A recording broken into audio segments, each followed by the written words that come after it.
think I've come a long way in a short period of time. You have to identify that space like in between from where you are to where you want to go. And then a relentless pursuit to solve it.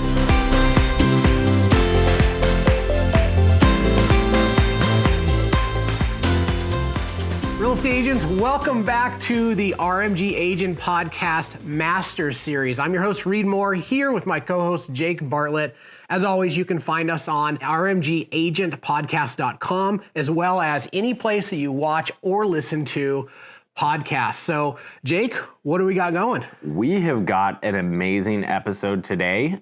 We've got David Lewis. Yes. You did an interview with him in Vegas, and you guys talked about kind of some of the big things with him. So what was your big takeaway, or what was maybe a theme from that? Yeah, so David is a phenomenal agent, been in the industry for years. He's a regional director for one of the largest teamerages in the nation.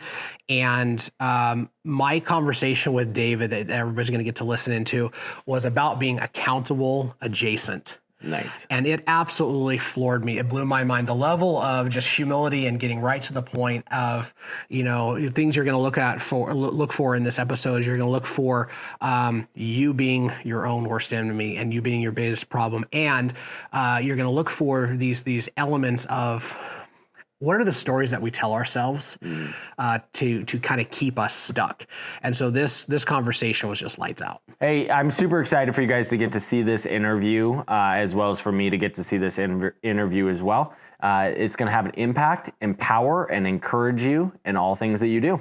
Awesome, guys. Here we go to the interview with David Lewis. Welcome, David. Thanks for being here. Yeah, thanks for having me. Yeah, first of all, where are you from? Like, where's your company service? Atlanta, Georgia. So the entire metro Atlanta area basically we say if it's not Alabama or Tennessee or, any of those surrounding states, like we'll cover it. Awesome. Right? And so we've got access to the entire state. I love it. So you've been doing this for a while now. This is like, you're not new to real estate, right? Yeah. So how long have you been in real estate now? It feels like 60 years. But specifically, I sold my first house in April of 2014. April 2014. Awesome. So you're right there at that 10-year mark. So you've seen some things, you've gone through some cycles. Yeah. Yeah, 10 years going on 70 for sure. Yeah, especially the last 18 months maybe. It's been wild. Yeah. Yeah. Okay. So one of the reasons that you're here is that you're somebody I think people should hear from. And so if you just kind of put modesty aside, why should somebody listen to you when it comes to real estate? I think for a couple of reasons. Number one, I don't know how not to be authentic. Right, what you see is what you kind of get, for better or for worse. So I'm pretty good at giving you the good, bad, and the ugly of success. But other than that, I think I've come a long way in a short period of time. Because I always wanted to build something as big as fast as possible. I heard that you could be anywhere you want to be in 5 years, and I was like, all right, let's see if we can prove this concept. Yeah. But in that, I've burned bridges and bumped my head and smashed the car. If there's a mistake in any way, shape, or form in real estate, whether it be leadership or just overall behavior, I've definitely made the mistake. So I think I've got a 70-year. I always say 10 years in, but I read it a 70-year-old level just because of honestly nothing else. It's not that I'm extremely intelligent or gifted. It's just that I've made so many mistakes. Yeah. Well, it's one of the things that is just commonality around people, it seems like, who do anything for a prolonged period of time is you just become aware of the mistakes. But something I've seen in you is you're a boxer. Yeah. You hit the mat and you jump back up pretty fast. How did you figure that out? Well, I think it's because I'm so problematic as a person. Honestly. So if you're familiar with the DISC profile, I'm a high D, high C, which is the absolute worst person to work for, right? You're never going to outwork me, and I'm always going to catch your mistakes. My attention to detail is super high, right? And so is my drive. It's unmatched.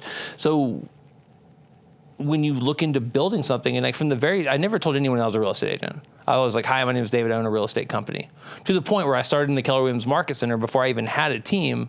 I was taking the lovely ladies and gentlemen that worked in the office and I was putting them on my website as my team because I wanted a big business. Yeah. With a problematic personality, leverage is difficult, right? Because I'm going in at a disadvantage.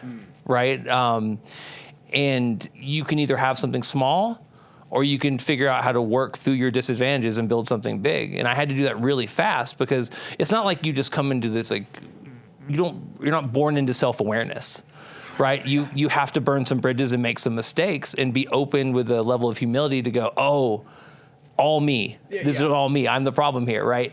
And through that, like, that was it. Like, I knew I was such a barrier to my own success that it wasn't like I didn't have time to discover it 7 or 8 years later. I'm still working on it, obviously, but I knew straight from the beginning, I got to address this issue. There's a problem. That problem is me. That is me. Yeah.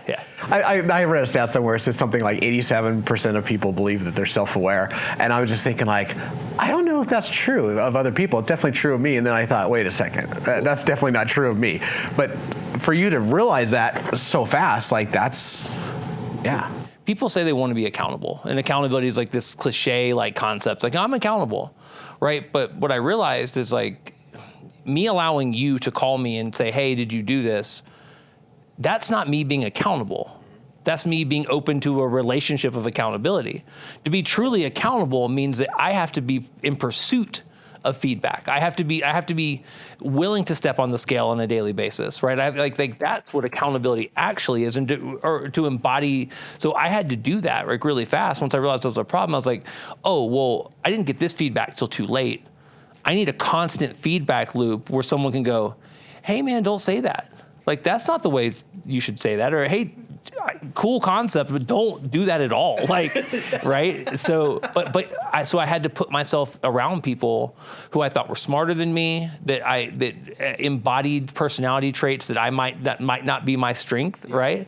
That would, and then participate in an open feedback loop, so they could constantly go, yeah, dude, don't do that. Don't say that, like, ever, right? That's not that's not going to get you anywhere. So I don't think I've ever heard anybody say it the way you said it. Like, accountability is this, like, concept, and we talk about accountability, but you talked about the relationship side. Yeah. Right. I can't have accountability without having relationships I'm willing to be accountable to. Yeah. People say I'm accountable because I hired a coach. No, you're not accountable unless you're constantly going to that coach with the ugly and going, hey, like you've got to be open, and you got to pursue it, because no one cares more about what you're trying to do than yourself, right? So if you're attached to your mission and where you're trying to go, like, I can never expect a coach, like even a coach I have a great relationship with, to be attached to my mission as I am, or my life. So which means I have to go that extra mile to make sure that, like, I'm presenting the ugly truth, right? Because here's the reality, and I learned this a long time ago, and boxing's it's a good way to describe this, is that the only way to find out if you're really good at boxing, right? Like, so you start fundamentals of boxing, you work on footwork, and you punch a bag, and you punch mitts, and that's awesome. But if you've ever watched those videos of, like, celebrities, like, hitting mitts, like, oh, dude, that guy's he's awesome, right? But it's the guy doing the mitts, right? It's not him so much. The only way to really know if you're good at boxing is to get in the ring and let someone try to punch you in the face and see if you can get out of the way. Yeah. But that's what accountability is. Like, that is accountability in its purest form. So to hire a coach, that's being accountable adjacent, right? But to be willing to step on that scale on a daily basis, right? To be willing to pursue, like, that, like, that's for me, because I'm such a problem, right? Yeah. It was super important. Well, a lot of what you say actually just rings of maybe humility, right? Not false humility, but for somebody to raise their hand and say, like, I'm a problem. Not only am I a problem, I can't just tell you to hold me accountable. I actually have to openly expose the worst parts of me to somebody. That's not normal, David. How did you figure that out? Well, I'm not normal. Number one, right? But I said, like, I think I'm more of a problem than I am anything else, like, personality wise. Like, it's like a gift and a curse, right? The drive is amazing, but, like, so I just found out really fast. So I had, like, more of a defining moment, like, in my life. There's this guy that not many people know in real estate by the name of Ben Kinney. Like, he's not a big name, like, whatsoever. Has never done anything much. Just a small agent out of Washington. And when I was a brand new agent, like, I'd heard him on a podcast, and I said, this guy is awesome, right? And my productivity coach at the time, because I was brand new, like trying to figure out how to throw a good open house was like kind of my thing, right? And she's like, well, I have a connection with him. Would you like to speak with him? And I was like, yeah. She's like, okay, well, you have to preview 5 houses a day for the next 5 days a week for the next 5 weeks. And so I did that as a challenge, right? I previewed so many homes in my local market that I was repeating them by accident. Like I was like, I definitely have been in this house before. But I was so attached to the goal, like to meet Ben. And I got set up with Ben and we had a phone call. And dude, he's amazing, but like he might as well have been speaking like Swahili, like, because he was expanding into Europe. Right, because spoiler alert, he's not a small-time agent, right? He's built a lot of really big businesses. Yeah, he was expanding into Europe, and I was trying to throw the perfect open house. So like, this blew my mind because I was like, there's a language of success at all levels. His language of success was so foreign to me at the point where he was that I didn't speak it yet. Yeah. And I realized that this guy, the things that he cares about, the metrics that he looks at, the things that he thinks are important are not the same as me. So I left that with this epiphany of, well, this is a language of success at all levels. I don't speak his yet, but what would I like to accomplish? And it was like, I want to make $100K in real estate. Like at that point I had just left a cubicle making $40,000 pre-tax. And I was like, no one makes $100K, like maybe like Warren Buffett or Bill Gates. Like it's like Oprah maybe, like I don't know, like it seems unattainable. Yeah. Maybe that Ben guy too, I don't know. But so I went and found people in my local market that made $100K and I made them hang out with me. And because I wanted to know, what do they think? What is important to them, right? Like what do they think of what I'm doing? Like give me that, I was opening that feedback loop earlier, but that was a defining moment for me to realize I don't speak Ben's language yet, but I'm going to one day.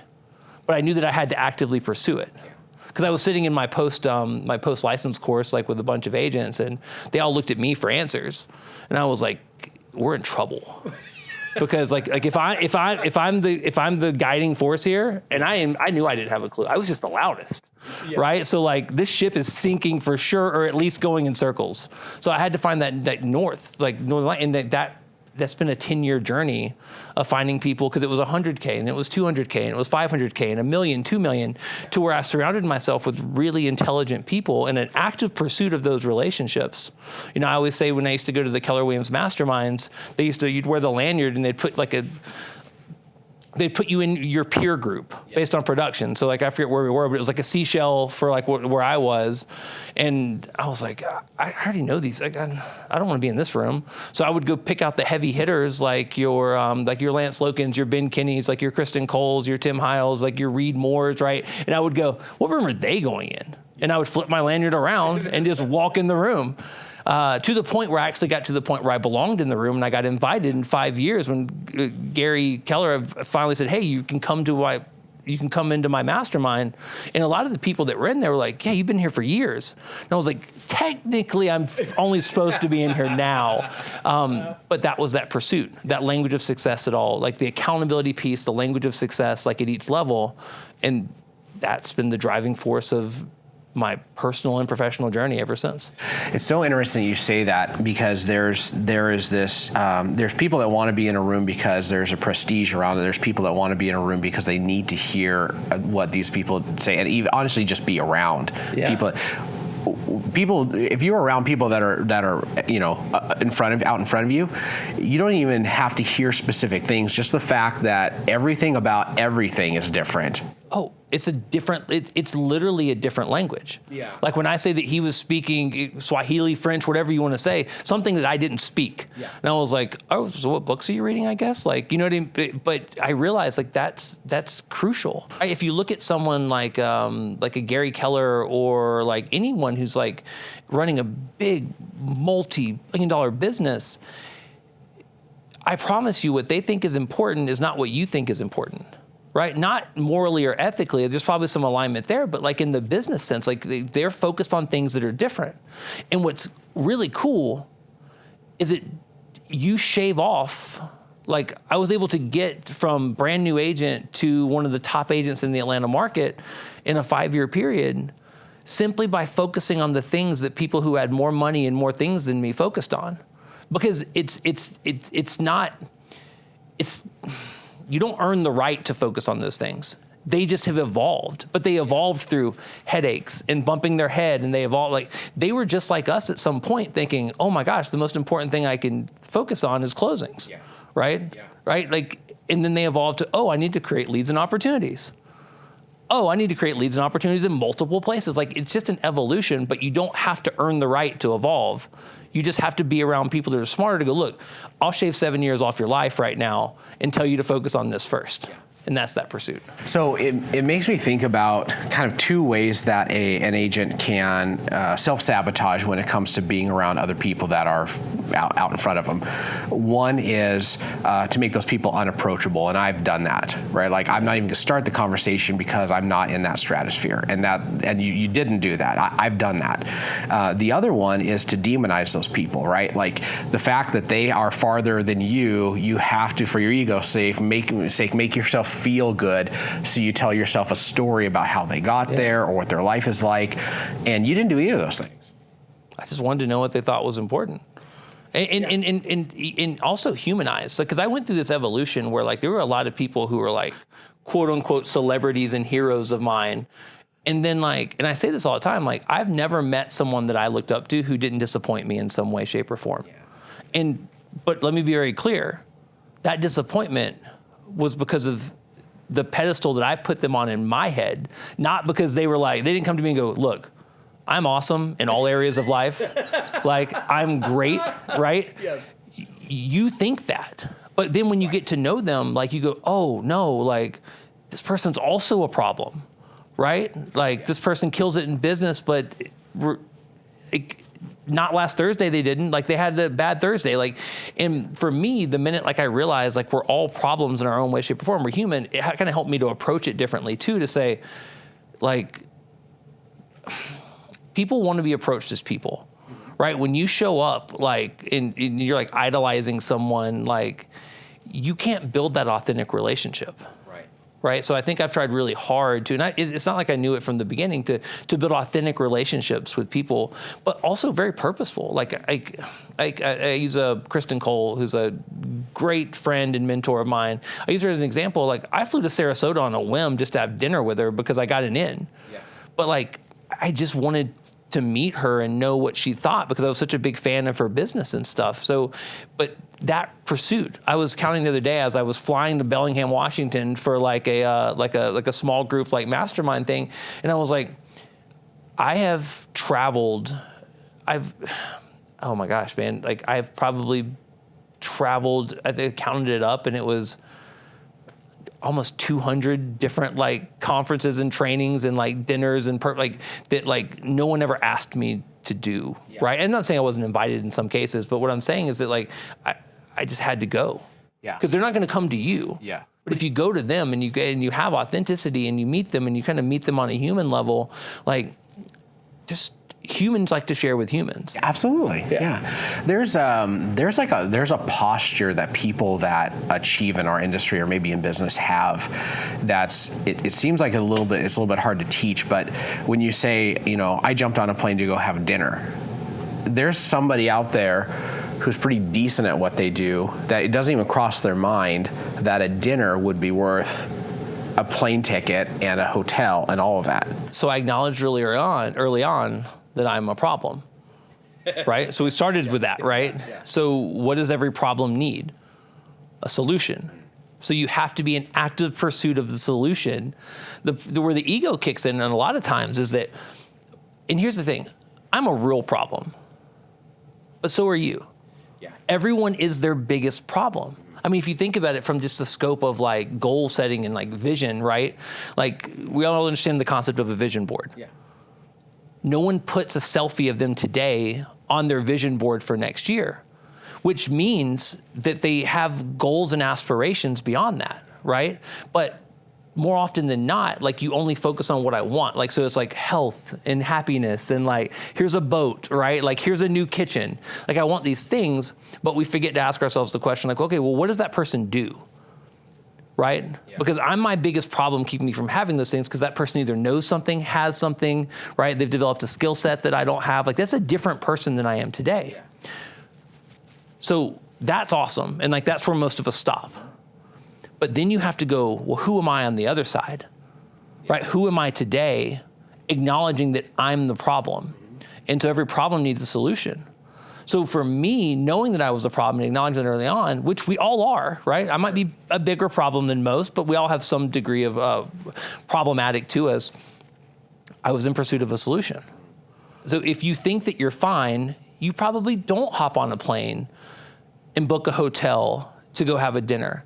But if you realize that there's a problem that you're trying to solve, and that person, right, in this case we're talking about Kristen, like could be a solution or could hold the secret, right, to like helping me, like I think if you look at it that way, you probably would search, like you probably would book a flight in a hotel to solve a problem. Yeah. But most of us don't acknowledge that we're the problem. Gosh, that is so good. You know, some of the people I've interviewed before, the conversation comes up, of the being an accountable person and basically being willing to say, it's on me. This is my fault. Right. Just that whole, you can't be a victim. If it's up to be, it's like you just got to roll up your sleeves and do it. But you add this other nuance, and that is, if you're very clear of your deficiencies and that you are the problem, right? So for you have a big personality, big behavior, so it's just maybe easier to see. But for somebody who doesn't present as big, they actually are as big of a problem. I'm as big of a problem in my life as you are in yours. I don't know that I'm necessarily a bigger problem than most. I think that I probably am, honestly. You're the biggest problem to yourself, just like everybody. Everyone is. You're just aware of it. I just acknowledge it more. Like I approach every situation going, hey, I acknowledge that I'm the issue here, right? Which means, but there's a couple of pieces like to that, right? There's the piece that, well, I've always said, like our motto for our real estate team has been, I'm the unluckiest person in real estate, right? And no one's coming to save us. Because just like in life, if I want to solve I have to be the one responsible for the solution, always. And that's that driving force, is to understand, okay, great, no one's going to solve it for me, right? I also think too, like when you talk about in some leadership positions I've had, like we've gone and like I interview teams across the country, right? Like really big businesses, and what I found is that in real estate, every one of us has a superpower, right? We have something that we're really good at. We also have a super weakness. But when you talk about the journey from like E to P, to be cliche, or entrepreneurial to purposeful, like that journey, like you're taking a purposeful approach to breaking through or being better. But most of us lean into our superpower. And that's not efficient because we're already good at our superpower. So you're talking about like if you're a really fast mile runner, right? You are going to improve your mile by milliseconds, right? But if you don't know how to run a mile and you run a mile, like you'll go from 12 minutes to 8 minutes to 6, like you have so much group. So why would we not attack our weakness? Why would we lean into the thing that we're the best at? So when we set these goals, that journey from entrepreneurial to purposeful, or that journey from like who I am today to the person on that vision board, most of us go, well, how do I accelerate our superpower? Because number one, it's more comfortable, right? And number two, it's more natural, right? Like it's just, and it's easier, it's less work, right? John Maxwell's like favorite quote of all time, all worthwhile things are uphill, right? So like, what do we know about walking uphill? Sucks. It's harder than walking downhill or walking laterally, right? So using that notion and understanding that, leaning into the weakness gives you your better return. So gawking into all these situations going, I'm the problem, I have to find a solution for me, it just accelerated my journey so much faster than out there just talking about what I do good. Well, it's been popular leadership and business advice to focus on your strengths and ignore your weaknesses, and it's just not a complete thought. No, because your superpower is natural. Like you can sharpen the knife, but it's still a knife.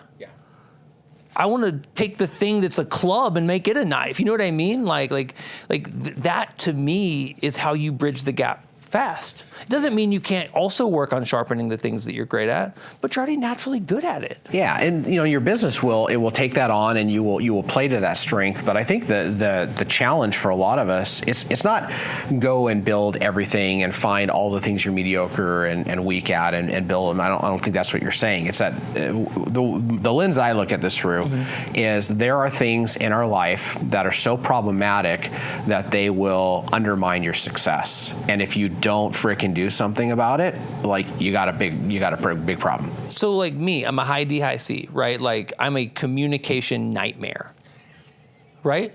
Like for sure, right? Like that's my communication is my biggest gap. Do this thing. Yeah. Is it done? Is it perfect? Yeah. So that's me. Yeah. But I'm also really driven. So I could lean on my drive, and we all know people that lean on their drive and are the worst. Sure. Right? But I was like, if I want to go somewhere big, I have to attack my deficiency, which is communication. So that I went into an obsessive 4 or 5 year period of reading every book on communication, taking NLP classes, like taking classes on persuasion and the art of sales. Like I had to become a master communicator because that was my biggest problem. Sure. My drive was always going to get me there. And that is the thing that's like, I mean, you've known me for a long time. Like if you looked at me when we first met and you look at me today, like it's not quite night and day. Like the core of who I am is still there, but it's a pretty impressive transformation on the communication piece. Yeah. Years in the making. Oh, in a lot of sweat equity. Like because this was my biggest problem and I needed to address it. Yeah. Because no one else is going to do it for me, right? And I wanted to lead, and I wanted to do things, and I wanted people to receive the messages. Because here's the thing: is people can't see intention ever.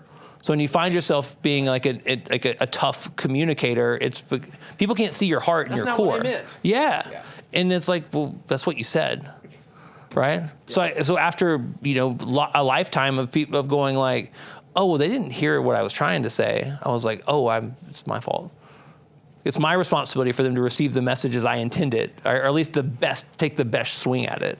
Well, and it's been a pattern with people that have been working on themselves in this industry for a long time, and that is, I think you can make a case that everything else is irrelevant because I can't control it. So, if you took it the wrong way, you heard it the wrong way, I communicated the wrong way, the only thing I can fix is my communication. Everything else, it's not really a part of the equation for me. Yeah, and it's also one of those they always say working on physical health is like a bang for your buck, right? Because it'll make your business better and your personal life better. Yeah. Same with communication, right? Like if you're gonna spend your time lifting somewhere, like that's a good lift because it will change your life on all fronts, right? Where if you were just working on scripting for open houses, like has a very specific lift, right? Okay, so if you were talking to an agent who's out there and they're just doing their thing, and they're accountable adjacent, which is fantastic. That's the majority of everyone. Right? Yeah. I'm just like, okay. I'm looking in the mirror thinking like, that's a little bit too close for comfort, actually. What would be the advice that you'd give them? You start with where you want to go. Like you start with the vision board concept. I always use that because it's a really illustration of here are the things that I want, right? And then you go, what is that person who has those things, knowing that if I already had the knowledge, mindset, skill set, right, and ability I would already have those things, right? So knowing you're at a deficit from being that person, go, great, what does that person want? Mm-hmm. What does that person do that I don't do? And what do I do currently? Yeah. Because that's how there's your problem. There is the only problem you need to solve, right? And if you don't know, right, like meaning if you I don't know, what a person with a yacht does, go find a freaking person with a yacht and make them hang out with you, right? I said something jokingly. Someone asked me the other day, they were like, well, why did that person agree to coach you and mentor you a little bit? And I was like, they made the mistake of looking up from their cell phone when they passed me in the hallway. like that was it. And I was like, and they said hi, and I was like, and I took my opportunity. You have to be opportunistic about chasing those people. But if you don't know what people think, if you don't know what that person has, you still have to figure it out. Yeah. Well, and it's so good, because if I don't ask that person, all I'm stuck with is my hallucinations and my imagination, which is coming from the same person that needs to change and grow and is the problem. Who doesn't understand it? Like assumptions and feelings based on like things that you don't know. Yeah.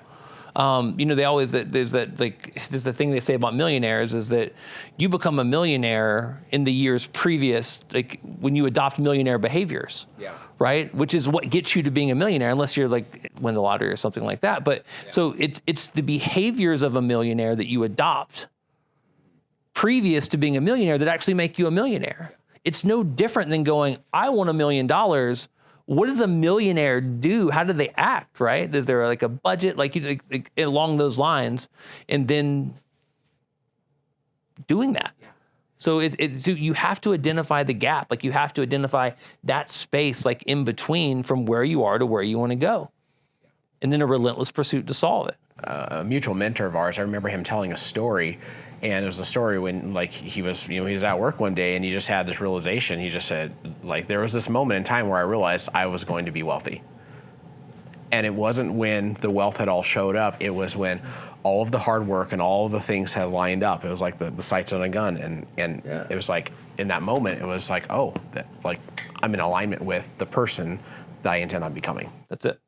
And that's the key. Like no matter where you are, I want to sell my first house. Great. What does someone who sells a house do? Right? I want to expand to other states. Great. What does someone who's in expansion and expanding a big business, right? What does someone who runs a fast mile do? Right? Like if you go and you like, so if you train in weightlifting, you train in boxing or any like specific discipline, you generally get coached by someone who says, here's what I do. Here's what a professional weightlifter does. Here's what a professional boxer does. So why do we not take that approach in everything? Yeah. Because when you look at it that way and you go, I don't know how to lift weights, and this person's really good at lifting weights, or I don't know how to box, this person's really good at boxing, it's no different than a vision board. But instead of embodying, like you're taking your baggage and trying to embody like what you're going to have in the future, you're going, no, I want to do what that person does, which is the same thing. And he goes, yeah, this is what I do. And you go, great, I'm going to do that. It's no different than what we're trying to say based on where you want to go, whether it be small goals, big goals, like whatever. And then it's got to be a relentless pursuit, because no one's coming to save you. No one's going to do it for you, right? It's your life, Charlie Brown. Yeah, you got to go for it. You got to figure it out. Yeah. I love it. Gosh, David, thank you so much for sharing. Like our goal is to impact and empower and encourage agents, and you have just dropped absolute wisdom, all kinds of nuggets. And my biggest takeaway is just not just the reminder, but kind of like the deepening of this idea of, am I relationally accountable? Am I saying, here's my crap to people? And am I willing to just flat out go and say, here's who I intend on becoming? Who's doing that? I think it's just it's so clean and so simple. If you choose to not step on the scale, it doesn't change how much you weigh. Right? Like that's like, so no matter what, whether you take an ugly look, like, so David Goggins, for a high D, high C, high drive, like he's awesome, right? But he has this thing, he talks about the mirror test. And he's like, if you look in the mirror and you're fat, right? Like, he's like, it doesn't matter how you feel about it or like what it's a fact. Same with the scale. Same with my personality being a problem, but my communication being bad. But you've got to step on the scale. You've got to find someone to go, yeah, you're right. You are exactly the problem here, right? Like, so yeah, no. I love it, man. Well, thanks for taking the time to do this. I think it's just been an absolute gift, a total gift to people that are listening. So awesome, man. Thanks for having me, dude. Appreciate the relationship, brother.